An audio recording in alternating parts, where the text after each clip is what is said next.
আজকে আমি আপনাদের দেখাতে যাচ্ছি ঐতিহ্যবাহী পপকর্নের মোয়া। আমরা বিভিন্ন ধরনের মোয়া খেয়ে থাকি, চিড়ার মোয়া, কাউনের মোয়া, তারপর হচ্ছে মুড়ির মোয়া। আজকে আমি আপনাদের বানিয়ে দেখাতে যাব এই মজাদার মোয়া, পপকর্নের মোয়া। প্রথমে আমি পপকর্নগুলো ভেজে নিয়েছি। আসসালামু আলাইকুম, পথের পাঁচালীর পক্ষ থেকে আপনাদের সবাইকে স্বাগতম। প্রথমে আমি পপকর্নগুলোকে খুব সুন্দরভাবে ভেজে নিয়েছি। এখন আমি এই মোয়াটাকে কিভাবে এইটাকে কিভাবে মোয়া বানাতে হয় আমি সেটাই দেখাবো। এটার জন্য আমি গুড় ব্যবহার করছি, আপনারা চাইলে যে কোনো গুড় ব্যবহার করতে পারেন। আমি খেজুরের যে গুড়টা সেটা ব্যবহার করছি। এই যে এই গুড়টা একটু ঝোলা টাইপের গুড়, যেটা সেটা ব্যবহার করছি। এই যে একদমও ঝোলা না, তারপরে কিছুটা ঝোলা, এই টাইপের গুড়টা ব্যবহার করছি। যতটুকু পরিমাণ আমি পপকর্নটা মোয়া করব সেই পরিমাণ অনুযায়ী আমি দিয়ে নিচ্ছি। এটা এত মজাদার একটা জিনিস, যারা কখনো খাননি খেয়ে দেখবেন, অনেক মজাদার একটা জিনিস। এই যে আমি সুন্দরভাবে এরকম করে আমি জাল দিয়ে নিচ্ছি, একটু কড়া জাল দিয়ে। তারপরে তার ভিতরে মোয়া বানানোর জন্য পপকর্ন গুলো ছেড়ে দিতে হবে, তাহলে কিন্তু খুব মজাদার একটা মোয়া হবে। তাহলে চলুন আমরা দেখে নিই কিভাবে কি করতে হবে। এই যে প্রথমে আমি যে গুড়গুলো দিয়ে নিলাম, এটা কিন্তু অনবরত নাড়তে হবে, না নাড়লে নিচে থেকে কিন্তু লেগে যাওয়ার সম্ভাবনা আছে। এর জন্য আমি এটাকে খুব আস্তে ধীরে নাড়বো, খুব ভালোভাবে নেড়ে নিব। দেখেন, দেখতে থাকেন। এটাকে আমি খুব ভালোভাবে নেড়ে নেব। এটা আমি একটু পরিষ্কার করে নিচ্ছি। এই যে এই খুন্তিটা দিয়ে আমি অনবরত নাড়তে থাকবো, ঝাঁকানাকা নাড়তে থাকবো, কারণ নিচে যেন না লেগে যায়। নিচে লেগে গেলে পোড়া একটা স্মেল আসবে, খেতে কিন্তু মজা লাগবে না। এর জন্য এটা দিয়ে আমি নাড়তে থাকবো, আস্তে ধীরে নেড়ে চেড়ে একটু কড়া করে নিব, যাতে মোয়াটা খুব সুন্দর হয় আর কি। এজন্য এই যে দেখেন, চারপাশ থেকে কিন্তু কালারটা একটু গাঢ় হয়ে আসছে।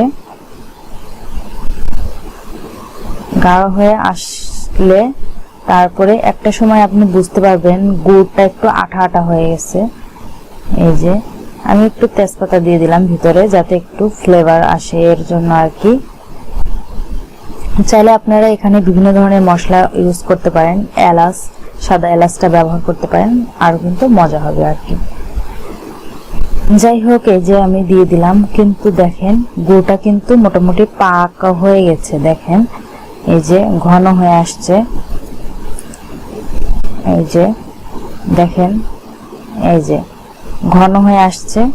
এখন আমরা কিন্তু ভিতরে পপকর্ন গুলো দিয়ে দিব। এই যে দেখেন, পপকর্ন গুলো আমি ভেজে রেখেছিলাম, সেই পপকর্ন গুলো ভিতরে আমি দিয়ে দিচ্ছি সুন্দরভাবে। এই যে এভাবে দিয়ে দিচ্ছি। দেখেন, সুন্দরভাবে পপকর্ন গুলো দিয়ে দিচ্ছি, যাতে খুব সহজেই এটাকে বানিয়ে ফেলা যায়। আপনারা পপকর্ন গুলো চাইলে বাইরে থেকে কিনে নিয়ে এসেও বানাতে পারেন, এবং বাড়িতে বাসায়ও বানিয়ে নিতে পারেন। এই যে খুব সুন্দরভাবে আমি এটা করে নিচ্ছি। দেখেন, এই মোয়াটা যে এত মজা, আসলে না যদি আপনারা খান তাহলে বুঝতে পারবেন না। এভাবে বানিয়ে খাবেন, আশা করি খুবই মজাদার একটি মোয়া।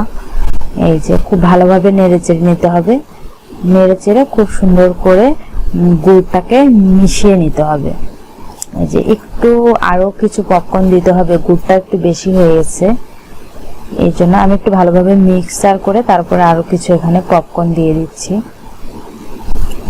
যাতে গুড়টা একদম পারফেক্টলি হয় আর কি। এই যে আরো কিছু পপকর্ন দিয়ে দিচ্ছি আমি। এই যে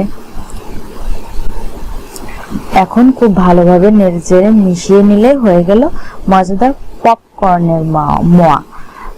আপনারা যারা খেয়েছেন অবশ্যই কমেন্ট করে জানাবেন, যারা খাননি তারাও কমেন্ট করে জানাবেন। দেখেন মজাদার এই মোয়াটা দেখতে কতটা লোভনীয় লাগছে। দেখতে যতটা লোভনীয় লাগছে, খেতে কিন্তু আরো বেশি লোভনীয়। আশা করি সবার ভালো লেগেছে। দেখেন কতটা ঠান্ডা হওয়ার পরে দেখেন পপকর্নের গায়ে কি পরিমাণ গুড় লেগে আছে। অনেক মজাদার একটি নাস্তা তৈরি হয়ে গেছে। ভিডিওটি কেমন লাগলো জানাবেন সবাই।